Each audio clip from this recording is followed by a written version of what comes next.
Europe 1 Soir, 19h-21h, Pierre de Villeneuve. Et j'accueille Joseph Massescaron. Bonsoir, cher Joseph. Bonsoir, Pierre. Bonsoir, Paul Melun. Bonsoir, Pierre. Pour commenter l'actualité, vous avez entendu Agnès Pannier-Runacher. On a l'impression que c'est cherche coalition désespérément, Paul Melun. On l'a écouté, on a bu ses paroles.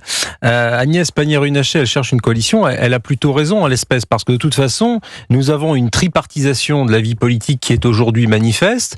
3 groupes, 3 blocs qui sont quasiment de même taille. On peut pas dire qu'il y a un vainqueur suite à l'élection d'hier soir. Et pour gouverner, il faut bien faire des coalitions. Chose inédite, effectivement, dans la Ve République. On se croirait là un mélange entre la façon dont les Italiens ont formé un gouvernement avant Madame Meloni, ou alors la valse des ministères de la 4e République. C'est très déconcertant pour des gens qui en Allemagne en temps normal où il faut 2 mois pour se mettre d'accord avec les différents partis. Donc moi, je trouve plutôt cohérent que la ministre nous dise, l'encore ministre, nous dise qu'elle va chercher des alliés. Ces alliés, ce sera peut-être LR, ça c'est Gérald Darmanin qui va aller les chercher, et ces alliés, puisqu'elle est plutôt du centre-gauche, Madame Pannier-Runacher, ça va plutôt être des gens issus du Parti Socialiste, pourquoi pas? Est-ce que tout ça fera une majorité? Je ne sais pas, mais de toute façon, il faut qu'il y ait une majorité, parce que sinon, ça va être difficile pendant les mois à venir pour, ne serait-ce que expédier les affaires courantes, comme on dit. Joseph Massescaron, on a la tambouille politicienne, et puis des électeurs qui ont voté, et qui, mardi d'ailleurs, ont vu quelques petits changements sur leur potentiel candidat de dimanche, avec les fameux désistements. Est-ce que c'est une bonne réponse, tout ça aux électeurs français? Moi, je pense que de toute façon, c'est l'électeur qui a le choix. C'est-à-dire que je sais qu'on a critiqué énormément ces désistements. Mais si les électeurs n'avaient pas voulu de ce désistement, évidemment, ils auraient élu un plus grand nombre de députés du Rassemblement national. Pour moi, pardon, je ne peux pas quitter cet élément. C'est-à-dire que je sais très bien qu'il est, on va dire, oui, mais on a tripatouillé l'élection. Non, on n'a pas tripatouillé l'élection, il n'y a rien eu. C'est dans les institutions, donc il n'y a pas de tripatouillage. Après, il y a des pays où il y a des votes à un tour. Alors, il y a des pays où il y a notamment, c'est ce qui s'est passé, bien sûr, dernièrement en Grande-Bretagne, voilà, où on a vu, on voit des effets qui sont des effets, là, pour le coup, très curieux, c'est-à-dire des partis qui emportent une grande majorité, alors que, en termes de voix, ils représenteraient... Mais là, c'est pareil, c'est une question d'habitude, c'est-à-dire que nous, on n'est pas habitués aux coalitions... Eux, ils sont habitués au changement, au virement de bord très rapide. Le problème, c'est parce que lorsque j'ai entendu, comme Paul Melun, avec beaucoup d'attention, ce que disait Madame Pannier-Runacher, lorsqu'elle parle, par exemple, des coalitions qui se trouvent ailleurs, on ne pense qu'à un pays, bien sûr, notamment, on ne pense qu'à l'Allemagne. Bien. Et vous avez tout à fait raison de souligner que en Allemagne, c'est vert, rouge, brun, rouge. Enfin, c'est à chaque fois. C'est à chaque fois. Vous entendez ça? Puisque les partis, les principales forces en présence sont qualifiées avec une couleur. Donc ça amuse beaucoup les Allemands ce petit jeu. D'ailleurs, entre parenthèses, nos confrères du Figaro se sont amusés aussi à un petit jeu en disant faites votre coalition vous-même. Je ne sais pas si vous avez vu, c'est-à-dire qu'ils font une sorte de camembert et puis vous pouvez vous-même faire votre coalition. Bien. Non, il y a quand même une différence, qui est une différence réellement fondamentale, c'est qu'il y a on peut s'interroger sur les partis de gouvernement, c'est-à-dire que là-bas tous les partis sont des partis de gouvernement, soit parce que ils ont déjà été ce qu'on dit à la tête aux affaires, comme on dit aux affaires. Oui, c'est pour ça que j'ai eu un peu le mot aux affaires. Moi j'aime bien, ça fait un peu 4e République. Ça fait tout à fait 4e République. C'est correspondu au moment qu'on traverse. Mais simplement, ils ont été ou dans les Landes, ils ont eu bien sûr des responsabilités importantes. Ils ont géré. Et là, ce n'est pas le cas. Ce n'est pas le cas. C'est-à-dire que ce n'est pas le cas ni pour le RN, bien sûr. L'AfD a été déjà aux affaires. L'AfD allemande a déjà été aux affaires. Bien sûr, elle a déjà été aux affaires. Mais c'est ça qui est différent du RN dans certains moments. Mais même l'exemple qui est souvent pris lorsqu'on regarde de l'autre côté des Alpes, Madame Meloni a été ministre alors on va dire c'est quand même un portefeuille, ministre de la jeunesse de 2008 à 2011, c'est pendant 3 ans. Et c'est pas rien. Donc elle sait comment fonctionnent, comment marchent les institutions. Là, on se retrouve, pardonnez-moi, avec des avec des personnes. Pardon, on se retrouve avec des gens très très curieux qui sont élus RN. On se retrouve avec Louis Boyard. On se retrouve avec un fichier, quelqu'un qui un fichier S. Un fichier S. Enfin, 3 fois. Waouh, c'est-à-dire que, pardon, comment voulez-vous, juste avec ça, comment voulez-vous très sérieusement parler de coalition? C'est pour ça que moi je préfère un autre terme, parce que là je vois que c'est une mécanique des fluides plutôt, je préfère le mot coagulation. Coagulation, Paul Melun. Là où on a quand même une singularité, une particularité française, c'est ce cordon sanitaire et en tout cas sa vigueur, ça c'est ce que nous prouve l'élection d'hier vis-à-vis du Rassemblement national et peut-être maintenant vis-à-vis des LFI. Un vote à un tour. Absolument. Je le répète. Mais vous avez parfaitement raison de le répéter parce que c'est la raison de l'élection et c'est la raison des résultats du scrutin de dimanche. En revanche, c'est vrai que cette culture des coalitions, elle n'est pas consubstantielle de la Ve République telle qu'elle a été voulue par le général de Gaulle, qui envisageait, là c'est de la philosophie politique qu'il a fait, qui envisageait les choses selon l'homme providentiel, disant la France se structure autour d'un homme providentiel, c'est pas la République des partis, et derrière cet homme providentiel charrie, derrière lui toutes sortes de choses et l'intendant suivra, comme disait l'autre. Là, c'est complètement différent. La France qui n'a pas de culture de coalition se retrouve à devoir faire des coalitions qui vont être très difficiles puisque de fait, avec ce cordon sanitaire, vous avez déjà 140 et quelques députés qui sont exclus du jeu, peut-être les 70 insoumis. Alors, on va faire une coalition qui va aller de Monsieur Wauquiez à Madame Tondelier en passant par François Hollande. Et ça paraît compliqué à imaginer quand on voit, par exemple, les différences d'axiomes idéologiques qu'il peut y avoir entre un Laurent Wauquiez et un François Hollande. Il y a pas une feuille de papier à cigarette. Alors peut-être entre Xavier Bertrand et François Hollande, là il y a peut-être des jonctions. Du verre à moitié vide et à moitié plein, c'est-à-dire que vous pouvez trouver des proximités chez certaines personnes, chez deux personnes. Là vous citez deux personnes qui effectivement sont a priori antagonistes, bien que sur le programme écologique, peut-être que Laurent Wauquiez a des choses qui sont communes avec Madame Tondelier. Encore que après, peu probable. Et ni avec Joseph Tondelier, ni avec Dominique Voynet, qui vient d'être élu. Madame Voynet, la personne qui a contribué à mettre par terre le nucléaire français. Donc, juste quand même comme rappel. C'est pour ça que, vous savez, autrefois, il y avait un vieux mot, les journalistes politiques le connaissent, c'est majorité d'idées. On pouvait constituer des majorités d'idées. Voilà, c'est étonnant d'ailleurs que depuis dimanche soir, on n'ait pas employé ce terme majorité d'idées. Même la majorité d'idées, très franchement, je ne la vois pas. Il y en aura peut-être autour de texte. Je ne la vois pas, même difficilement autour de texte. Je prendrais juste un micro-élément, qui est par exemple le logement. Le logement. Sur le logement, ils ont tous voté, tous adopté un nouvel Front populaire, quelque chose qui, en substance, permettrait à un locataire qui ne paye pas son loyer d'être reconduit comme locataire ailleurs. C'est quand même. Mais vous savez bien que le Parti socialiste fera fi de cette alliance. Le problème, c'est qu'effectivement, vous avez raison, mais le programme du nouveau Front populaire est tellement lunaire et il est tellement la copie conforme de celui de l'Avenir en commun, le programme de Jean-Luc Mélenchon. On a l'impression qu'Olivier Faure a été aux abonnés absents dans la négociation. On voit pas la patte des socialistes, on voit pas la patte des écologistes, on voit pas la patte des communistes. On ne voit que Jean-Luc Mélenchon et son premier cercle dans ce programme du nouveau Front populaire. Plus fort, Oui, il crie plus fort et il nous l'a prouvé à 20h02 hier. C'est ça qui fait Jean-Luc Mélenchon. Mais c'est un vieux briscard de la politique, si je puis dire, et il sait ce que c'est que les soirées électorales. Donc il faut faire attention à ce qu'il dit quand même. Mais la gauche dite de gouvernement, la gauche républicaine, sociale, laïque, etc., populaire, que sais-je, je la vois mal aujourd'hui se mettre à la remorque de Jean-Luc Mélenchon ou du programme du nouveau Front populaire qui jamais François Hollande il a signé en bas, mais il savait très bien, François Hollande, que dès le soir de son élection, il enverrait paître Jean-Luc Mélenchon et que ce programme du nouveau Front populaire lui servirait à caler un meuble en Corrèze. Il savait très bien, François Hollande, que jamais de la vie, il ne ferait ça. Toute sa politique pendant 5 ans, c'est le contraire du nouveau Front populaire. Alors, s'il a un minimum de constance, il peut pas suivre des gens qui proposent le SMIC à 1 600 €, la retraite à 60 ans, alors même que c'est lui qui a fait une réforme des retraites, il a fait la loi travail, il a fait le CICE, enfin, s'il a un minimum de colonne vertébrale politique, il va aller vers les macronistes. Et vous oubliez les tranches d'imposition, les 14 tranches d'imposition, avec la dernière à 90%. Il y a peut-être une proximité avec François Hollande, c'est que à un moment donné, c'est confiscatoire. Et le Conseil constitutionnel, normalement, devrait ouvrir la fenêtre de la rue Montpensier en disant attention, vous pouvez pas aller au-delà. Et d'ailleurs, ça avait été le cas avec les fameux 75% de François Hollande. Je vous propose qu'on marque une pause pour vous dire que Pascal Praud vous attend 2 fois par jour. D'abord l'heure des pros, 9h, 9h30 en codiffusion avec CNews. Et ensuite 11h, 13h, Pascal Praud et vous appelez le 80 20 39 21 01. 80 20 39 21, numéro non surtaxé. Europe 1 vous rappellera. Dans un instant, on se retrouve avec Joseph Massescaron et Paul Melun. Et on écoutera Gérald Darmanin, Benjamin Haddad, Manuel Bompard ou encore Jordan Bardella. Tout de suite sur Europe 1.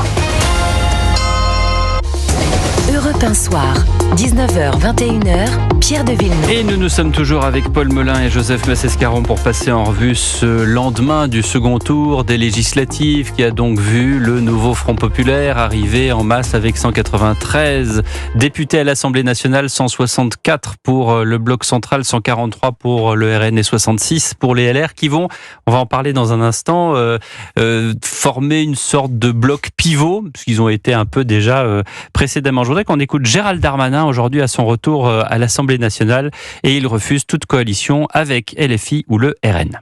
Il est hors de question de gouverner ou de soutenir une coalition qui aurait un lien quelconque avec la France insoumise, bien sûr avec le Rassemblement national, mais chacun en convient, et avec la France insoumise. Donc je pense que c'est aux autres qu'il faut poser la question. C'est-à-dire qu'il faut demander au Parti socialiste s'il accepte de rompre avec la France insoumise. Et dans ces cas-là, sur, à mon avis, des grands sujets, on pourrait toujours discuter, mais aujourd'hui la gauche, comme le Front populaire, non seulement n'a pas gagné les élections, je voudrais quand même le dire et le rappeler, il n'y a pas de majorité pour eux, il y a une majorité pour personne. Et puis, deuxièmement, il y a des choses inacceptables avec la France insoumise et moi, je ne le soutiendrai pas. Autre membre de la majorité, Benjamin Haddad, invité de, je dis la majorité, l'ancienne majorité présidentielle, le camp présidentiel, comme on dit aujourd'hui. Il était l'invité de l'édition spéciale ce matin sur Europe 1. Benjamin Haddad. L'un des messages qui est envoyé par les Français, déjà dans l'Assemblée précédente, je voudrais le dire, c'est travailler ensemble. Soyez capables de négocier, de faire des compromis, comme le font tous nos voisins européens qui font des grandes coalitions, qui parfois arrivent à négocier texte par texte. Mais il faudra le faire avec un projet et des lignes directrices très claires. Ce qui veut dire aucune espèce de compromission, ni avec le Rassemblement national, ou avec la France insoumise. Et là, il y a aussi une autre force qui, à mon avis, a un rôle important à jouer, c'est les Républicains. Est-ce que les Républicains veulent rester dans une opposition stérile, ou est-ce qu'ils ont envie de gouverner, faire avancer le pays ? Main tendue façon octopus, il y en a 8, là, attention, attention, on arrive. Dernier, justement, puisqu'on parle de LFI, voici ce que dit Manuel Bompard. Il ne peut pas être question que le maintien de Gabriel Attal à Matignon vienne effacer le vote des Françaises et des Français. C'est un enjeu démocratique et c'est un devoir pour le président de la République d'appeler au gouvernement le nouveau Front populaire pour respecter la parole et le scrutin et le résultat des suffrages des électrices et des électeurs. Aujourd'hui, nous nous préparons à gouverner, nous nous préparons à appliquer le programme qui est le nôtre. Manuel Bompard, Joseph Massescaron, Gabriel Attal reste à Matignon, il peut rester longtemps comme ça ou pas ? Écoutez, j'espère que... Pardon. Non, mais j'espère en tout cas, parce que il reste avec le pouvoir réglementaire. C'est le sénateur d'ailleurs Philippe Bas qui a pointé cet élément, alors qui n'est pas tout à fait dans la tradition de nos institutions, ni même dans la tradition républicaine. C'est-à-dire, il devrait être là pour expédier les affaires courantes, et il ne devrait avoir aucun pouvoir constitutionnel, et certainement pas le pouvoir réglementaire. Ça, c'est ce qui pose réellement un vrai problème. Donc, j'ai entendu Madame Agnès Pannier-Runacher dire que c'était pour quelques jours. Oui. Pour quelques jours, pourquoi pas. Mais on peut faire, il y a beaucoup de choses qu'on peut faire quelques jours. On peut nommer un tel, des amis. Je pense même en quelques heures. Même en quelques heures. On l'a vu dans l'histoire. D'ailleurs, ça a commencé. Ça a d'ailleurs commencé. Il ne se gêne pas. Oui. Voilà, c'est un tel dans tel établissement culturel. Enfin bon, c'est une valse. Ça, c'est les nominations, mais ça a déjà commencé la semaine dernière. Des nominations de dernier moment, de dernière minute qui sont waouh. Ça, c'est le mode sauf qui peut. Ça. C'est le mode sauf qui peut, et ça fait regretter le spoil system américain. Non, j'ai juste, pour revenir aux deux interventions récentes, j'aimerais quand même qu'on m'explique, parce que j'avais cru comprendre que jusqu'à dimanche soir, LFI faisait partie de l'arc républicain. Oui. Donc apparemment là, si je suis bien, il fait plus partie de l'arc républicain, une fois élu. C'est bien ça. C'est exactement ça. Bien d'accord. Mais c'est exactement ça. Je voulais vous entendre dire ça. C'est quand même. C'est qu'on va chercher les voix de LFI en disant on se désiste parfois. On s'est désisté. Regardez Patrick Vignal dans l'Hérault. Il s'est désisté pour une candidate LFI. Oui. Il a reçu un coup de fil d'Emmanuel Macron. Emmanuel Macron lui a dit « Qu'est-ce que tu en penses ? Comment tu le sens ?» Vignal, qu'est-ce qu'il répond ? Il dit « J'ai compris le message. je me désiste. Face au RN, on met LFI. Ah non. Et puis voilà. Ah non. Et oui, mais... non, c'est ce qui est arrivé. Oui, c'est ce qui est arrivé, mais c'est ce qu'il fallait pas faire. Mais c'est ce qu'il fallait. Il a été pris d'un excès de zèle, c'est-à-dire que il a cru ce que les personnes de l'exécutif lui disaient. D'où les élections à un tour, c'est mieux les élections à un tour. Moi je vous le dis. Ou alors la possibilité de se désister. Pourquoi il y a 2 tours? C'est le deuxième tour, c'est. Mais est-ce que vous êtes sûr que vous voulez voter ça? Pourquoi est-ce qu'on ne prend pas le premier sur la liste? C'est celui qui a gagné. Quand on a une course sur n'importe quel support, que ça soit une course de chevaux, une course de voiture, une course de ski, c'est le premier qui arrive en premier. Enfin, je sais pas. Moi, je suis pas contre le scrutin à 2 tours. Par contre, j'avais trouvé la proposition du sénateur LR, me semble-t-il, monsieur Le Rudulier, de supprimer la possibilité de se désister. Je trouvais ça plutôt habile. Ça revient maintenant. Non, moi je pense que ça revient pas au même, parce que là, effectivement, dans des triangulaires, on n'aurait pas eu du tout la même composition de l'Assemblée nationale. Ensuite, par rapport à l'intervention de Manuel Bompard, c'est un peu lunaire, parce qu'à écouter Manuel Bompard, on a l'impression que c'est Jean-Luc Mélenchon qui a gagné, qu'il a fait 200 sièges, même plus d'ailleurs, qu'il a la majorité absolue, et que maintenant on va appliquer le programme, l'avenir en commun. Enfin, c'est pas du tout le vote des Français, c'est pas du tout le sens du vote des Français. Ensuite, pour ce qui est du barrage républicain, effectivement, le barrage républicain et l'arc républicain, c'est l'Arlésienne, cette histoire. Ça change, les semaines paires, les semaines impaires. On ne sait plus du tout quoi dire. Effectivement, il y a un cordon sanitaire avec le RN. Alors lui, il est observé tout le temps. Depuis, les seuls qui s'y sont frottés à l'époque, Charles Millon, l'ancien président de la région Rhône-Alpes, ou même Feu, le maire de Marseille, Jean-Claude Gaudin, ceux qui s'y sont frottés s'y sont piqués. Éric Ciotti, le dernier en date. Et il y a une ligne rouge à ne pas franchir dans la Ve République, en tout cas à partir de maintenant, c'est l'alliance avec jadis le Front National, le Rassemblement National. Là, effectivement, si vous commettez ça, vous franchissez le Rubicon et vous êtes excommunié directement. Jean-Claude Gaudin, ça ne l'a pas empêché de faire une carrière politique très longue, même s'il a eu ses toutes premières voix en 1983 mais je l'ai cité à dessein parce que c'est au niveau, mais c'était au niveau local, au niveau national, c'est très difficile. Compris, décidément, je comprends rien.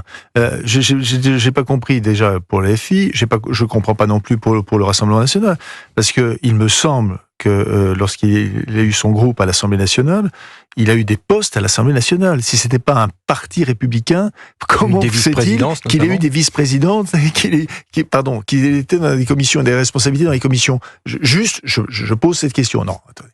Tous les gens qui nous entendent, c'est une gigantesque farce. C'est une gigantesque farce. Il n'y aura pas de coalition. Il n'y en aura pas. Et alors, qu'est-ce qu'il y a s'il n'y a pas de coalition? Ça, c'est là la responsabilité. C'est la fameuse 4ème République. Mais pourquoi il n'y aurait pas de coalition? C'est le truc qui patine, où on n'arrive pas à s'entendre, où il n'y a aucun texte qui sort. Non, mais il faut très bien voir. De crise, il peut très bien y avoir en effet des textes qui sont au cas par cas, un exécutif qui est nommé et qui au cas par cas présente des textes. Mais c'est les affaires courantes. On ne peut pas présenter des textes majeurs. C'est ce qu'il va faire. Il va des affaires courantes. Donc ne serait-ce que le NFP qui voulait, depuis 2 ans, qui voulait arrêter la réforme des 64 ans du départ à la retraite, il ne le fera pas, parce que ça ne marchera pas. Non, mais et les impôts à 90%, ça ne marchera pas non plus. Autour de cette table, nous savons très bien qu'il y a un grand rendez-vous, qui est le rendez-vous du budget. En septembre, et que ce rendez-vous va être très difficile pour la France. Il ne faudrait pas que la France se trouve, en tout cas la personne à la tête de l'exécutif se trouve dans la même position que Mme Liz Truss, d'ailleurs qui a été battue, lorsqu'elle a été Premier ministre. Et ça, c'est ce qui nous pend au nez. Voilà. Donc très franchement, parler de coalition, ça me semble juste. Mais est-ce que c'est pas aussi important, Paul Melun et Joseph, de parler du nom du Premier ministre? Parce que tout le monde dit pourquoi est-ce qu'on parle du Premier ministre? On a pour l'instant pas de coalition et pas de projet. Mais c'est le Premier ministre qui va porter le 49.3 qui va servir à adopter ce fichu budget. Donc il va y avoir son nom dessus.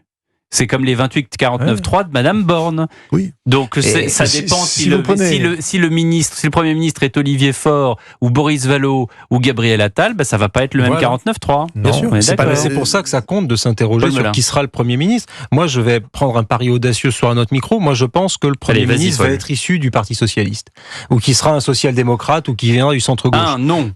Les noms, je pense qu'il y en a 3 ou 4. Ça peut être Carole Delga, la présidente de la région Occitanie. Olivier Faure, j'y crois pas tellement. pourquoi pas un retour de Bernard Cazeneuve, mais en tout cas, il faudrait, à mon avis, un social-démocrate, parce que c'est à peu près là le centre névralgique de cette possible coalition. Et j'étais pas d'accord avec ton analyse, Joseph, sur le fait qu'il n'y ait pas de coalition. Moi, je pense qu'il va y en avoir une, parce que face à l'adversité, face à la menace de crise politique majeure dont on parlait tout à l'heure, généralement, les appareils et les élus savent s'organiser. Et plutôt qu'un pays ingouvernable, plutôt que le chaos institutionnel et parlementaire, eh bien, je pense que ça va déclencher des vocations, et ensuite que, je ne dis pas que tous les politiques sont des cyniques, mais je pense que la perspective d'intégrer un certain nombre de postes ministériels va peut-être faire bouger les lignes, et que le retour aux affaires de la gauche était un peu inespéré. Une minute, ça ne fera pas bouger les lignes, parce que contrairement à ce qui est dit, répété sur toutes les antennes, et après avoir prédit la disparition des Républicains, il n'y aura pas de disparition des Républicains. Il y aura un groupe qui va être tenu par Laurent Wauquiez. Demain, Laurent Wauquiez sera à l'Assemblée nationale pour devenir président du groupe, président de son groupe, voilà. Et il l'a dit, il l'a prédit, il se donne 3 ans pour reconstruire les LR. Et ce n'est pas dans son intérêt, pardonnez-moi, il va pas se faire seppuku, pardon. Donc harakiri. Harakiri, puis seppuku pour un seul homme. Non, il va pas se faire donc harakiri, d'accord. Tout simplement pour pour répondre à l'égotisme forcené de l'hôte de l'Élysée. Non, je ne crois pas. Ce n'est pas, c'est pas un philanthrope, Laurent Wauquiez. Donc son intérêt est de constituer ce groupe. Vous savez, il a une 60aine de parlementaires. Il a un nombre de maires extrêmement important. Il a été brillamment réélu. Il a été brillamment réélu. Il y a le Sénat, il y a les présidents de région. Donc, c'est absolument pas dans son intérêt. Donc, vous êtes d'accord avec Gérald Darmanin qui dit la France est de droite? Non mais Darmanin, pardonnez-moi. Oui. Gérald Darmanin, c'est très simple. Alors lui, il court aussi après autre chose. Il court après la présidence du groupe Horizon. Ça, voilà. Ça, c'est son. Bien sûr. Mais est-ce que Édouard Philippe le laissera ou pas? Ça, c'est une autre histoire. Et du coup, on en parlera une autre fois. Et ça nous fait un bon cliffhanger en bon français, mon cher Joseph. Merci à vous deux. Dans un instant, le journal de 8h et juste après, Léon Desfontaines qui sera avec nous du Parti communiste. Quelle est sa place? Quelle est la place des communistes dans cette coalition? À tout de suite sur Europe 1. 19h, 21h. Europe 1 Soir.